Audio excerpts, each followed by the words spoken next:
प्यारे नबी मोहम्मद सल्लल्लाहु अलैहि वसल्लम के बचपन के दिन थे। मक्का की तपती धूप और हवा में उड़ती धूल गलियों को भर रही थी। भूख से निढाल कदमों के साथ आप सल्लल्लाहु अलैहि वसल्लम चल रहे थे कि दूर अब्बू जल का खजूरों का बाग नजर आया। अब्बू जल एक यहूदी आदमी के साथ मिलकर खजूरों को एक बोरी में भर रहा था। नबी मोहम्मद सल्लल्लाहु अलैहि वसल्लम बहुत भूखे थे, इसलिए दो खजूरों की उम्मीद ली धीरे धीरे बाग की तरफ बढ़ने लगे। जब वहां पहुंचे तो अदब से सलाम किया, अस्सलाम वालेकुम चाचा जान, और नरमी से कहा, मुझे बहुत भूख लगी है, क्या आप मुझे दो खजूरें दे सकते हैं? अबू जहल ने घृणा भरी नजरों से देखा और बोला, मैं तुझे खजूर दे सकता हूं, लेकिन एक शर्त है। वो जो यहूदी खड़ा है उसकी बोरी तू अपने सर पर रखकर मेरे घर तक पहुंचा दे, तब खजूर मिलेगी। बिना देर के नबी सल्लल्लाहु अलैहि वसल्लम उस यहूदी के पास गए। यहूदी हैरानी से बोला, ए मोहम्मद, तुम यहां क्यों आए हो? नबी सल्लल्लाहु अलैहि वसल्लम ने फरमाया, मैं यह बोरी अपने सर पर रखकर ले जाना चाहता हूं। वो चौंक गया, इतनी छोटी उम्र में क्या तुम यह बोरी उठा सकोगे?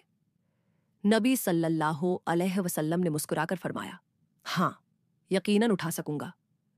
फिर धूल से सने बदन और थके हुए जिस्म के साथ बोरी सर पर रखी और चल पड़े। छोटे छोटे कदम, थका हुआ जिस्म, मगर चेहरे पर एक अजीब रूहानी सुकून था। अब्बू झेल और वह यहूदी शख्स पीछे पीछे चल रहे थे। कुछ देर बाद बोरी अब्बू झेल के घर के सामने रख दी गई। यहूदी ने वह बोरी अंदर रख दी। नबी सल्लल्लाहु अलैहि वसल्लम ने फरमाया, चाचा जान, अब मुझे खजूर दीजिए। अब्बू जहल ने एक खजूर आप सल्लल्लाहु अलैहि वसल्लम को दे दी। फिर आपने नरमी से फरमाया, क्या आप एक और खजूर नहीं देंगे? यह मासूम सी गुजारिश अब्बू जहल के अंदर की आग को जैसे और भड़का गई। गुस्से में भरकर उसने एक जोरदार थप्पड़ नबी सल्लल्लाहु अलैहि वसल्लम के चेहरे पर मार दिया, और उसी लम्हे जैसे सूरज डूब गया हो, आसमान फट पड़ा हो, हवा थम गई हो और पहाड़ भी रो पड़े हो। एक मासूम बच्चे पर ऐसा जुल्म अब्बू झल हंसते हुए अपने घर चला गया। मगर तभी खजूर की बोरी खोली गई और चौंकाने वाला मंजर सामने आया। सारी खजूरें छोटे छोटे पत्थरों में बदल चुकी थी। यह देखकर वो यहूदी स्तब्ध रह गया। आंखें फैल गईं, जबान खामोश हो गई। वो भागा भागा अपने सरदार को यह खबर देने चला गया। उधर अब्बू झल घर से बाहर आया और ताना देते हुए बोला, ए मोहम्मद, तू तो बहुत बड़ा जादूगर निकला। तूने मेरी खजूरों पर जादू कर दिया। नबी सल्लल्लाहु अलैहि वसल्लम ने सर झुकाकर बहुत नरमी से कहा, चाचा जान, मुझे तो कुछ मालूम नहीं। यह सुनते ही अब्बू झल ने एक और थप्पड़ मारा। उसकी आवाज जैसे आसमान को चीर गई। सब कुछ थम गया और उस मासूम की आंखों से एक आंसू लुढ़क गया। मगर देखिए क्या शफकत थी, क्या रहमत थी। नबी सल्लल्लाहु अलैहि वसल्लम ने सिर्फ इतना कहा, चाचा, आपके हाथ को चोट तो नहीं लगी? सुभान अल्लाह, क्या किरदार, क्या इंसानियत। खुद थप्पड़ खाया, मगर फिक्र उस इंसान की जिसने मारा। फिर नबी सल्लल्लाहु अलैहि वसल्लम यह सारी जिल्लत, तकलीफ और भूख लेकर घर वापस नहीं गए, बल्कि चुपचाप पहाड़ के किनारे जाकर खड़े हो गए। दरख्त और पहाड़ जैसे पुकार उठे, अफसोस, जिससे ना पैदा किया जाता तो यह जमीन, यह आसमान कुछ भी ना होते। वो अजीम नबी आज भूखे नजरअंदाज किए जा रहे हैं। लेकिन फिर भी अब्बू झल जैसे संगदिल के दिल में ना रहम आया, ना आंखों में पछतावे का एक कतरा। उधर वो यहूदी शख्स अपने सरदार के पास दौड़ता हुआ जा पहुंचा। आज मैंने एक ऐसा वाकया देखा है जो तसव्वुर से भी परे है। वो यहूदी अपने सरदार से कह रहा था, अब्दुल्लाह के बेटे मोहम्मद सल्लल्लाहु अलैहि वसल्लम में कोई ऐसी ताकत है कि बस एक तमाचा लगने पर सारी खजूरें पत्थर बन गई। आप ही बताइए, क्या यह जादू हो सकता है या फिर कोई इलाही ताकत है? यह सुनकर सरदार थोड़ी देर खामोश रहा, फिर गंभीर आवाज में बोला, हमने भी सुना है कि हमारी आसमानी किताब में मोहम्मद का जिक्र है कि वही आखिरी और सबसे अजीम नबी होंगे। मगर क्या वाकई यही मोहम्मद है? यह जानना जरूरी है। हमें अपने मजहबी पेशवा से रुजू करना होगा। अगर यह बात सच निकली तो हम उसे जिंदा नहीं छोड़ेंगे, बल्कि उसे इस दुनिया से ही खत्म कर देंगे। तुम लोग जाओ और यह खबर हमारे पेशवा तक पहुंचाओ। यह सुनकर वो यहूदी शख्स फिर से अब्बू झल के घर की तरफ रवाना हो गया। जाते जाते जब वह खजूर के बाग के पास पहुंचा तो उसकी आंखें हैरानी से फैल गईं। पूरे बाग में एक भी खजूर नहीं थी। हर दरख्त पर सिर्फ पत्थर, सिर्फ पत्थर। ये कैसे हो गया? वो एक पल भी वहां ना रुका और तेजी से अब्बू झल के घर की ओर दौड़ पड़ा। घर पहुंचते ही उसने कहा, भाई, आपके बाग की सारी खजूरें पत्थर बन चुकी हैं।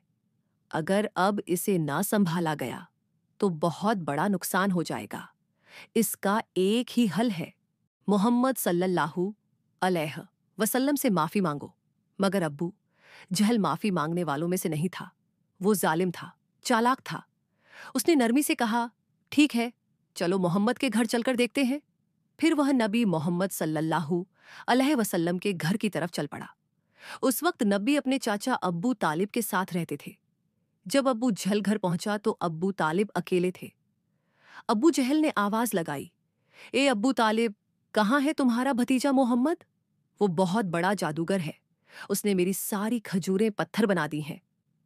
फिर तंज में बोला, कहीं किसी पहाड़ के किनारे किसी शेर या रीछ ने उसे खा तो नहीं लिया? यह सुनकर चाचा अब्बू तालिब बेचैन हो उठे। उन्होंने एक पल की भी देर ना की और नब्बी की तलाश में निकल पड़े। उधर नब्बी मोहम्मद सल्लल्लाहु अलैहि वसल्लम एक पहाड़ के किनारे बैठे रो रहे थे। अगर मेरे वालिद जिंदा होते तो शायद कोई मेरे साथ ऐसा सुलूक ना करता। मैं बहुत तन्हा हूं, बहुत अकेला। उनकी यह तन्हाई देखकर जंगल के शेर, रीछ, हिरण सब वहां आ गए और जैसे उनके दर्द को महसूस करके सब रोने लगे। शेर की आंखें भी भीग गई। वो कहने लगे, या रसूल अल्लाह रहमतुलिल आलमीन, ये तमाचा जैसे हमें लगा है। आप अब ना रोइए, ये आंसू हम बर्दाश्त नहीं कर पा रहे। कुछ ही लम्हों में चाचा अब्बू तालिब वहां पहुंच गए। उन्होंने जब यह मंजर देखा तो कुछ कह न सके, बस स्तब्ध रह गए। नजारा इतना अजीब और दिल को छू लेने वाला था। फिर उन्होंने नबी को सीने से लगाया और पूछा, किसने तुम्हें तकलीफ दी मेरे लाल? जब तक मैं जिंदा हूं कोई तुम्हें छू भी नहीं सकता। उसके बाद चाचा अब्बू तालिब नबी को लेकर घर लौट आए। लेकिन उसी रात अब्बू तालिब खुद अब्बू झल के घर पहुंचे। उन्होंने गुस्से से नहीं बल्कि सच्चाई से कहा, तुम उसे जादूगर कहते हो, जबकि उसने तुमसे कुछ मांगा भी नहीं, तुम्हारी खजूरें भी नहीं ली, तुम्हारे खिलाफ कुछ कहा भी नहीं। उसकी आंखों से जो आंसू गिरे हैं वह एक दिन पहाड़ों को भी पिघला देंगे। यह कहकर अब्बू तालिब वहां से चले गए। अब्बू झल खामोश रह गया, क्योंकि वह कुछ महसूस जरूर कर रहा था मगर तस्लीम नहीं करना चाहता था। असल में वह एक जालिम और घमंडी इंसान था। उसी रात मक्का के आसमान पर एक अजीब रोशनी फैल गई। सब लोग समझे कोई तारा टूटा है, मगर हकीकत यह थी कि फरिश्ते एक एक करके जमीन पर उतर रहे थे। एक फरिश्ता दूसरे से कह रहा था, इन आंखों से जो आंसू बहा है एक दिन उसी से अजीम किताब नाजिल होगी। यही सबसे अजीम इंसान है और आखिरी नबी भी, जो पूरी दुनिया के लिए रहमत बनकर आया है। खबर मिली तो उनके दिलों में आग लग गई। उन्होंने नबी मोहम्मद सल्लल्लाहु अलैहि वसल्लम को कत्ल करने की साजिशें शुरू कर दी, क्योंकि वह चाहते थे कि आखिरी नबी उनके कबीले में पैदा हो। मगर ऐसा नहीं हुआ। उनमें से एक यहूदी शख्स अपने मजहबी पेशवा के पास गया और सारी कहानी तफसील से बताई। पेशवा ने थोड़ी देर आंखें बंद की, फिर धीमे स्वर में बोला, मैं उसे पहचान गया हूं। यही वह नबी है जिनका जिक्र हमारी किताबों में है। उनकी दो निशानियां हैं, एक उनके कंधे पर मेहर नबूवत और दूसरी उनकी निगाहों में बसी रहमत। किसी ने पूछा, तो क्या आप ईमान लाएंगे? वो खामोश हो गया, फिर बस इतना कहा, हम नहीं चाहते थे कि वह हमारे कबीले में आए, इसीलिए हम सच्चाई का इनकार करेंगे। उधर हर साल चाचा अब्बू तालिब तिजारत के लिए शाम जाया करते थे। उस दिन भी अब्बू तालिब शाम के सफर की तैयारी में लगे थे। तभी नबी मोहम्मद सल्लल्लाहु अलैहि वसल्लम आकर बोले, चाचा जान, क्या मैं भी आपके साथ शाम चल सकता हूं? अब्बू तालिब उन्हें मना नहीं कर सके। अगले ही दिन वह दोनों एक तिजारती काफिले के साथ रवाना हो गए। कुछ दिन सफर करने के बाद काफिला बुसरा नाम की जगह पहुंचा। वहीं पास में एक गिरजाघर था, जहां एक ईसाई आलिम पेशवा रहता था। वो उस दौर का सबसे बड़ा और अजीम पादरी माना जाता था।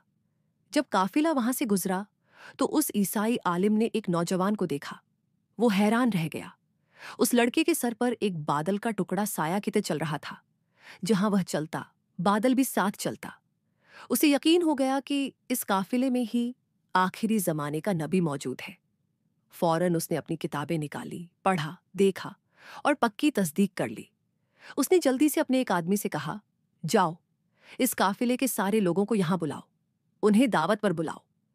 वो आदमी गया और काफिले वालों से बोला, भाइयों, हमारे पेशवा ने आप सबको खाने पर बुलाया है, कृपया स्वीकार करें। सब लोग उस गिरजाघर में पहुंचे। पेशवा ने सबको अच्छी दावत दी। कुछ देर बाद उसने अब्बू तालिब से कहा, ए काफिले के सरदार, लगता है इस बच्चे के माँ बाप अब इस दुनिया में नहीं है। अब्बू तालिब ने कहा, जी हां, आप सही समझे, अब इसकी देखभाल मैं कर रहा हूं। पेशवा ने गंभीरता से कहा, याद रखो, तुम्हारा भतीजा अल्लाह का आखिरी नबी है, उसकी पीठ पर महरे नबूवत है, उसकी आंखों में रहमत है, उसे कभी अकेला मत छोड़ना। अगर यहूदियों और नसाराओं को पता चल गया तो वह उसे जान से मारने की कोशिश करेंगे। अब्बू तालिब ने हैरानी से पूछा, आपको यह सब कैसे मालूम हुआ? पेशवा ने जवाब दिया, मैंने हमारी किताबों में इस वाक्य की तफसील पढ़ी है। अब जाओ और मोहम्मद को मेरे पास ले आओ। अब्बू तालिब उन्हें लाने रवाना हुए। तभी पेशवा ने देखा कि एक दूसरा काफिला उस जगह से गुजर रहा है। वो फौरन वहां पहुंचा और पूछा, तुम लोग कौन हो, कहां जा रहे हो और क्यों? उन्होंने जवाब दिया, हम रोम के सिपाही हैं, हमारे बादशाह ने हमें भेजा है। कहा गया है कि आखिरी नबी दुनिया में आ चुके हैं और हमें उन्हें ढूंढकर खत्म करना है। क्या तुम इसके बारे में कुछ जानते हो? ईसाई पादरी मुस्कुराया और बोला, तुम लोग बेकार कोशिश कर रहे हो। अगर अल्लाह ने आखिरी नबी को भेजा है तो वही उनकी हिफाजत भी करेगा। इस दुनिया में किसी में इतनी ताकत नहीं कि वह उन्हें नुकसान पहुंचा सके, इसीलिए तुम लोग वापस रोम चले जाओ। यह सुनकर वह सिपाही चुपचाप लौट गए। दिन ऐसे ही बीत गया। रात को ईसाई पादरी ने अब्बू तालिब को गिरजाघर बुलाया और कहा, हे काफिले के सरदार, देखा मेरी बात सच निकली ना? यहूद और नसारा आखिरी नबी के पक्के दुश्मन हैं। अगर वह किसी तरह उन्हें मिल जाए तो यकीनन जान से मारने की कोशिश करेंगे। इसलिए मेरी मानो अपने भतीजे को लेकर विदेश मत जाओ, वापस लौट चलो। अगले दिन अब्बू तालिब ने सफर छोड़ने का फैसला कर लिया और काफिला वतन की ओर लौट पड़ा। कुछ दूर ही गए थे कि अगले दिन रास्ते में उन्हें एक घोड़ा नजर आया, लेकिन वहां कोई इंसान नहीं था। रुककर देखा तो एक आदमी मरणासन्न पड़ा था। असल में वह एक यहूदी था, कभी नबी को मारने आया था, लेकिन आज वही नबी अपने हाथों से उसे पानी पिलाकर उसकी जान बचा रहे थे। फिर उसे साथ लेकर काफिला आगे बढ़ा। चलते चलते वो एक समुंदर के किनारे पहुंचे, जहां मछुआरों की एक बस्ती थी। काफिला वहीं आराम के लिए रुका, मगर वह मछुआरे बुत परस्त थे और गहरे अंधविश्वास में डूबे हुए थे। अब्बू तालिब वहां पहुंचे जहां कुछ लोग मूर्तियों के सामने झुके हुए थे। उन्होंने एक से पूछा, भाई, तुम लोग इस तरह मूर्तियों की पूजा क्यों कर रहे हो? उसने जवाब दिया, कई दिन से हमारे जाल में मछलियां नहीं आ रही, इसलिए समुंदर के देवता को खुश करने के लिए हम यह पूजा कर रहे हैं। उधर नबी करीम ने देखा कि एक बड़ी मूर्ति के पास एक औरत और उसका बच्चा जंजीरों से बंधे हुए हैं। उन्हें कुर्बानी के लिए बांधा गया था। मछुआरों का मानना था कि ऐसा करने से देवता खुश होगा और मछलियां वापस आ जाएंगी। तब नबी करीम धीरे से वहां पहुंचे और मां बेटे को उन जंजीरों से आजाद कर दिया। उसी पल एक मछुआरा आया और घबरा कर बोला, जिन्हें का कुर्बानी देने के लिए बांधा था, उन्हें कोई बच्चा आजाद कर गया है। यह सुनकर सब लोग गुस्से में नबी को पकड़ने दौड़े। अब्बू तालिब उन्हें रोकने के लिए आगे बढ़े। तभी सबकी आंखों ने एक अजीब नजारा देखा। वह बड़ी मूर्ति अपने आप गिरकर टूट गई। समुंदर में जोरदार लहरें उठने लगी और उनके साथ मछलियों की भरमार ऊपर आ गई। मछुआरे जाल डाल डालकर मछलियां पकड़ने लगे और खुशी से झूम उठे। यह सब देखकर अब्बू तालिब दंग रह गए। असल में नबी करीम उस वक्त समुंदर किनारे खड़े होकर अपने रब से दुआ कर रहे थे और उसी दुआ की बरकत से अल्लाह ताला ने समुंदर को मछलियों से भर दिया। फिर काफिला मक्का की तरफ रवाना हो गया। मक्का पहुंचने के बाद नबी करीम अपने चाचा अब्बू तालिब की बकरियां चराया करते थे। एक दिन बकरियां चराकर लौटते वक्त नबी करीम ने देखा, एक जगह गुलामों और लौंडियों की मंडी लगी है। मर्दों को गर्म लोहे से जलाया जा रहा था और औरतों को ऊंचे दामों पर बेचा जा रहा था। ये मंजर देखकर नब्बी का दिल कांप उठा, आंखें भर आई। उधर उनके एक चाचा अब्बू लहब गुलामों की खरीद फरोख्त करते थे।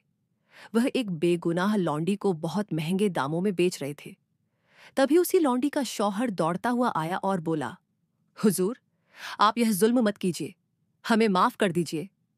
वह बड़ी बेबसी और गिड़गिड़ाहट से रोने लगा, लेकिन अब्बू लहब उसकी एक न सुन रहे थे।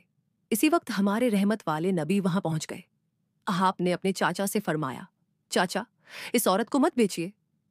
अब्बू लहब ने घूरते हुए कहा, मैंने इसे बहुत महंगे दाम में खरीदा है, अगर तुम इसकी कीमत अदा कर दो तो ले जाओ। तब नबी करीम ने बिना कुछ कहे उसकी कीमत अदा कर दी, और उसी दिन वह औरत हमारे प्यारे नबी की वजह से आजाद हो गई।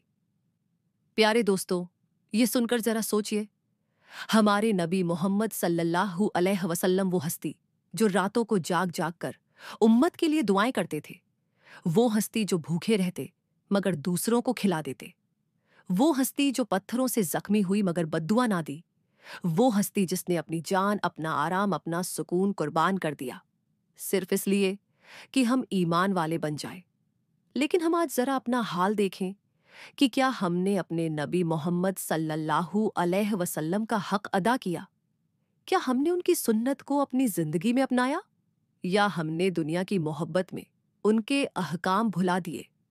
प्यारे दोस्तों, आज वादा करो कि हम अपने नबी मोहम्मद सल्लल्लाहु अलैहि वसल्लम की इज्जत करेंगे, उनके दीन को मजबूती से पकड़ेंगे और अपनी जिंदगी में हर मुमकिन कोशिश करेंगे कि उनकी तालीमात पर अमल करें, और इस वीडियो को दूसरे लोगों तक जरूर शेयर करें ताकि वह भी हमारे प्यारे नबी मोहम्मद सल्लल्लाहु अलैहि वसल्लम की कौरानियों को जान सके। प्यारे दोस्तों, अगर आपको मेरी वीडियो पसंद आई हो तो मेरी वीडियो को लाइक करें और मेरे चैनल को सब्सक्राइब करें। मिलते हैं अगली वीडियो में।